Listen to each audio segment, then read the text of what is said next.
What's going on YouTube? Ryos here, and today I'm going to be showing you guys how I made my track Identity. I put up an Instagram story asking you guys which track you wanted me to cover, and a good majority of you guys actually voted for Identity. So without further ado, let's dive into the project. First things first, if you haven't heard Identity yet, I'm going to play a little bit of the snippet from the music video right now.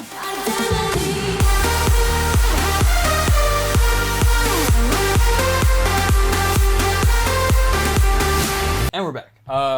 All right, cool. So you heard Identity, and quick inspiration for this project. I was inspired by, and you'll actually see it in this project, I have certain things labeled as Post Miami because that's what the name of this project was before it was Identity. But yeah, I was watching Ultra Miami, and I was super inspired to make a track that sounded like the sunset of Miami, if you will. And fun fact, actually, I'm pretty sure Identity got put in the Ultra trailer.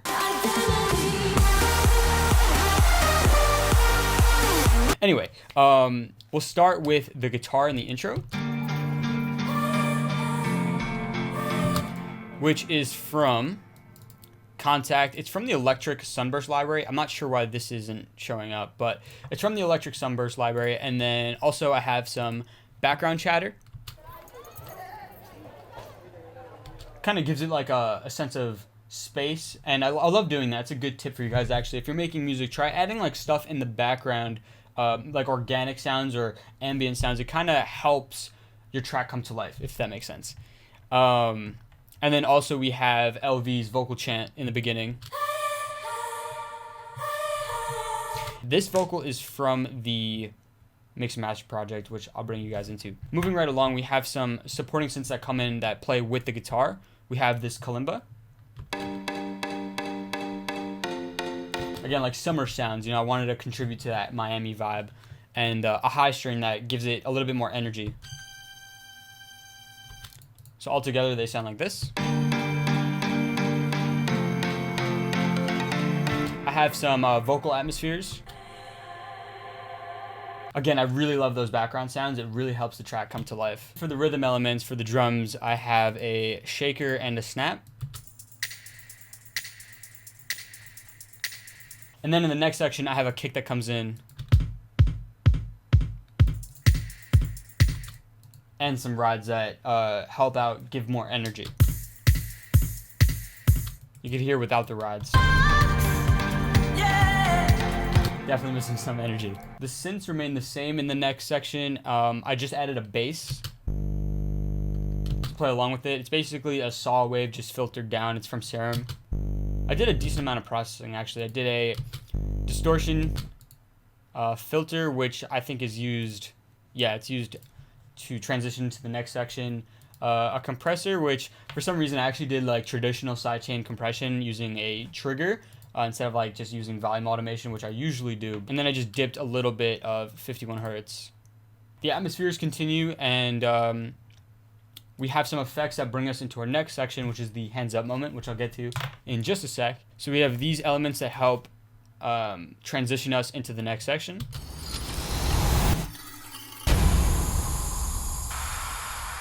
And then that next section, like I said, is the hands up moment, which I call it. Basically, it's when the big synths come in and like at a show, you put your hands up. So for the hands up section, we'll start off with the most important part, which is the leads. It's a little bit weird in this project the way I have everything routed, but I'll play you guys the bounce right now. And the reason I say it's weird is because the MIDI clips are actually triggering the reverb and the delay. And the reason I did that was because when I had everything routed the way I did in the mixer, basically I was using plugins that cause latency early on in the chain, so that when I was sidechaining and everything towards the end of my effects chain, it wasn't correctly sidechaining like on the rhythm, so it was sounding really terrible. So to compensate for that, I just bounced it down into audio, and I have these still triggering the reverb and the delay because I wanted to process them separately. For the reverb, I have a Arts Acoustic reverb, EQ'd a little bit. And then for the delay, I have just a ping pong. Also, I'll play you guys the individual leads by themselves so you can hear them. So that's the first lead, second lead. That's like the lead you probably most recognize. Thirdly, and then the last lead after that is this one. So you'll see here, each lead that I have sounds pretty different from each other, and I think that's important that you have these unique sounding leads from each other, because if you just layer all the same sounds, it'll start to sound just messy. You want to have leads that do different things on the frequency spectrum, and you want them to sound different so that when you put them all together, it gives you a full unique sound. So next up we have the chords, which are also 4 layers. You have these chords from Spire, and then I added a piano. Added like a more plucky sound. And these like angelic strings. And again, I think it's just important to note, as far as the layers go, they all sound different, so that when we put them all together, it creates one unique sound. Oh, I also forgot, in this section I actually added horns that just kind of give it a cinematic feel.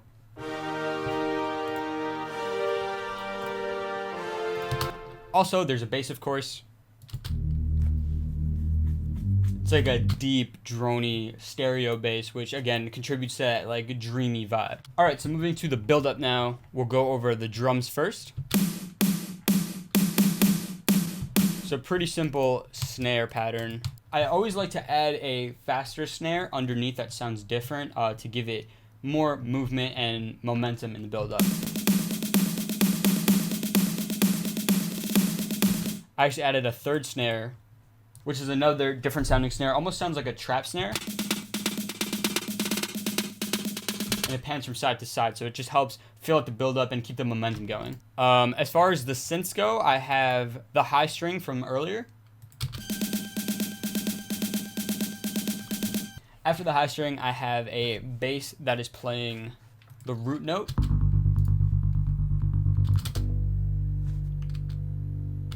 So for processing, I added a R bass, an LFO tool, which gives it that gating effect or that the movement. I added this crazy EQ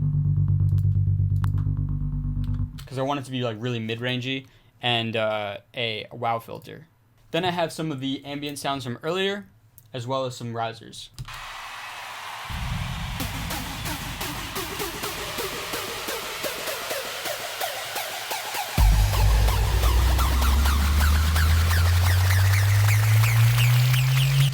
So yeah, all those basically contribute to the hype of the build-up and really keep it energetic. I have the main leads filtered down with a ton of reverb on them to give them a sense of space. If I turn off the reverb, you'll hear how it sounds. Doesn't really sound right. I don't know, it kind of needed reverb with the filtering to give it that vibe that I was looking for. So, the most exciting part of the song now, let's cover the drop. I already covered the leads, it's all the same from the hands up moment section, as well as the chords, it's the same synths playing. There's just sidechaining being added. So we'll cover the drums. So firstly we have the kick, which I'm not even going to go too much into depth with because I wound up swapping it out in the mixdown project. We have some on-beat claps. We have this thing I called popcorn perk, which is basically playing an offbeat rhythm. And then we have some ride cymbals. After the rides, I pretty much have like these little filler things. So for the bass, it's basically 3 layers. We have the roar bass, I call it. And this is a bass that I use a lot. It's from Massive, I believe. So for processing, I have an EQ cutting off some lows, giving a small boost at 290, and then rolling off the high end. I have an LFO tool doing the sidechain, and a imager that's spreading it out, actually. Another layer I have on top of that is a gritty bass,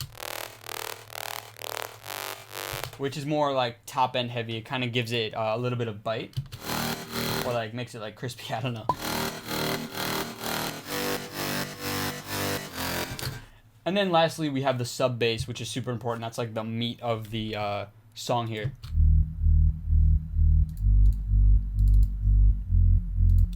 And this is just a preset from Silent. For the processing, we have an EQ rolling off the lows. We have the Maserati B72. This preset's really good to make any sub bass like just fatter. And then an LFO tool, which is doing the sidechain. I have some multiband to clean up the low end a little bit, as well as an EQ that's cutting off more low end. So we covered the leads already in the earlier part of this video, as well as the chords. So I'm just gonna skip that. For the effects, as you can see here, it's pretty simple. It's really just like a bunch of crashes and white noise and stuff that you guys probably already know.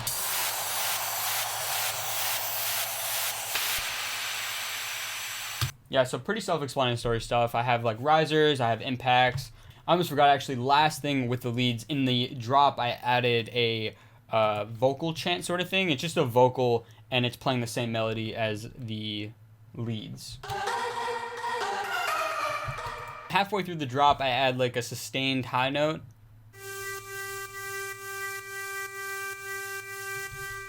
Which kind of adds more energy, and then I also add some big strings that obviously I got inspired by Axwell. Altogether, it sounds like this.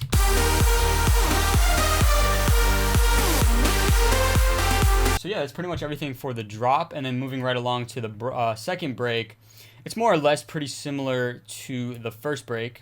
I have that new guitar, which I freaking love. It's also from Electric Sunburst, from Contact, whatever. It's from Contact. And then same atmospheres as earlier. I guess like a new element I added is this like closed hat. And then I have like this open hat that plays along with it. Kind of gives it like a rockish or acoustic vibe that I really liked. Yeah, I mean, super simple. It's literally the guitar, a hi-hat, and then the vocal. Oh, and the atmosphere stuff. And then in the next section, I bring back the shakers and the snaps, as well as the rides. The guitar is playing a new pattern now,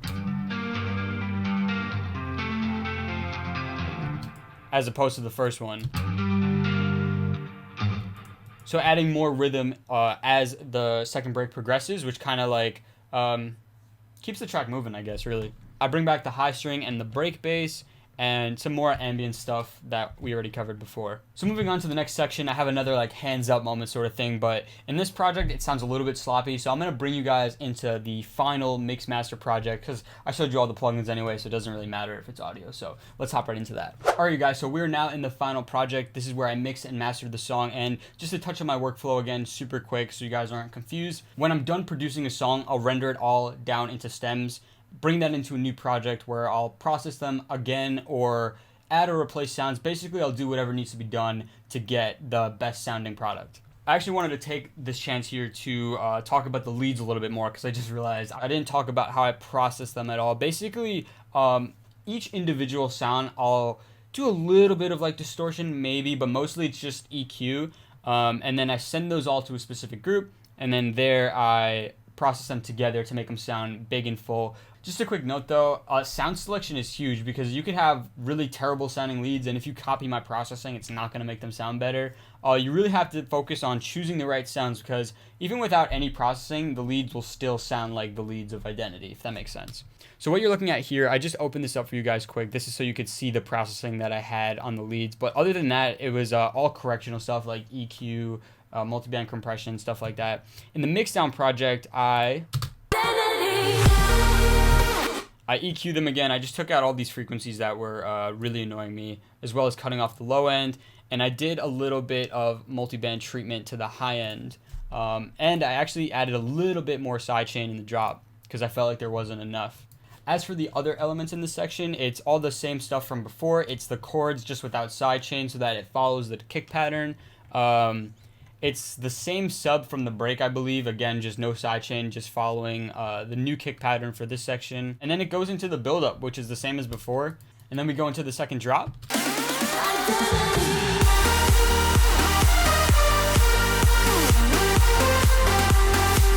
Which it's the same as the first drop. I always like to add a little bit more energy. I don't know if you guys picked up on it, but I always add a little bit more energy to the second drop. In this case, I added like A siren. Yeah. I added a siren,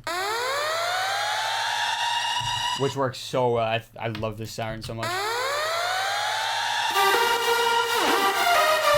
Yeah, it just adds so much more energy. And then for the drums, I think the only thing I did different was I added the main clap. It comes in right away as opposed to the second half of the drop. Other than that, it's all the same elements we covered. So lastly, before we go, I'll cover how I did the vocal processing. So I actually loved the way LV's vocals sounded processed, and I like the delay she used a lot as well. I wanted to do my own reverb, which I've done here. Like I said I would. So I actually have two reverbs going on. I have like a main reverb, which is Valhalla Vintage Verb, and you guys see here I have an EQ doing some cuts, a S1 imager to boost it. I have a multi-band kind of taming this area, another EQ taking out a really resonant frequency, and a limiter to kind of squash the whole thing and get the reverb sounding a little bit more present. So that's like the main reverb. Then I have an atmospheric reverb, which gives it more of a soundscape. It's a lot longer, so that in combination with the first reverb, it sounds like this. As far as the vocal goes, I didn't really do much additional processing. The way it was sent to me from L, it already sounded great. I did use a C6, which for some reason I can't open right now, but the C6 basically is a multi-band, and you can make the cues really, really short, or really narrow, I mean, and you could tame resonant frequency. So that's all I used it for. And then I spread out the vocal a little bit using an imager. Lastly, it's all being sent to a bus, which I have an RVox that's kind of compressing it a little bit. The reason I did that was I wanted the reverb and the vocal to be compressed together. That gives it a very EDM-y sound that I enjoy a lot. And then just more EQ, just getting it to fit in the track and getting rid of those resonant frequencies. So altogether, everything sounds like this. I've been traveling, like I said I would, meeting on the...